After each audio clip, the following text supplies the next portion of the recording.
رحمان الرحیم تر دې ټیمه پورې چې کله سیلاب راغلی دا ورځې نه موږ دا پروګرام شروع کړی دی او تر دې ټیمه پورې تقریبا 2,000 پلس وشو او تقریبا 500 اوس تیار دي دا به هم انشاءالله سبا ډسټریبیوټ شي.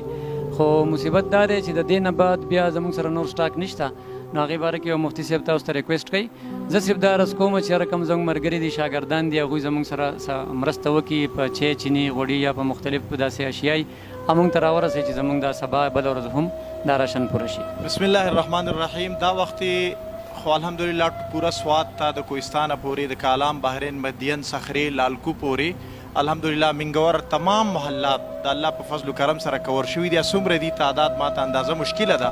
دا په صورت د کپړو کې په صورت د جامو د بسترو کې په صورت د لوښو کې او راشن په هر او د کیش په الحمدلله چې کوم ځای سخت ضرورت موږ محسوس کړی کیش هم میلاو شوی دی. اوس کرنټلی سچویشن دا دی چې راشن خو اوس هم موږ دا دی بار ورکو او دا دی اوس موجوده هم روان دی. سبا دوبیر کوهستان دپاره مې اراده ده چې موږ ولیږو او زموږ ټیم سبا سحر روان دی. د ګبرال لاره تر اوسه پورې بنده ده ګبرال اترول وغیره هغه د پاتراک دیر کمراټ په طرف موږ ته څه اندازه د موږ ټیم لیږو چې هغه لاره تقریبا د ډاینو یا د پورویل ګاړو په توسط سره شروع شوي نو موږ سروی کوو نو هغه ته به د ټرانسپورټ خرچه هم ډېره زیاته وي د فوډ خرچه او زموږ سره به نن شاید چې سټاک آوټ شي نن به ځای خالي د اوسه پورې الحمدلله دا د ګذشته 10 ورځو نه دا سلسله دا ملګري شپه ورځ روان دي شروع دي ګاړي لوډ کوي اپلوډ کوي او لیږي مسلسل.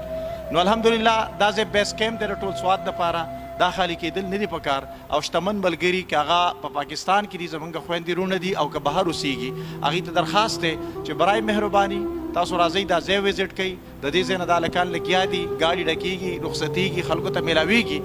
او موږ چې د پاتراک په لاره کوم سفر شروع کوونکي یو او راشن پوره ګبرال اترول ته مهیا کوونکي یو په هغې کې زموږ مددګار جوړ شئ.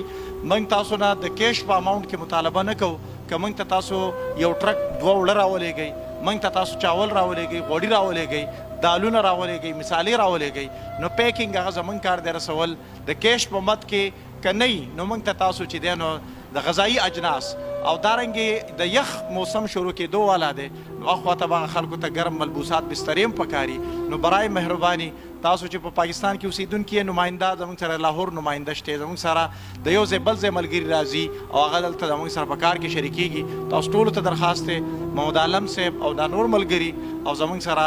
لاس اخلاص د خپلو د متاثرین قوم سره وکړئ.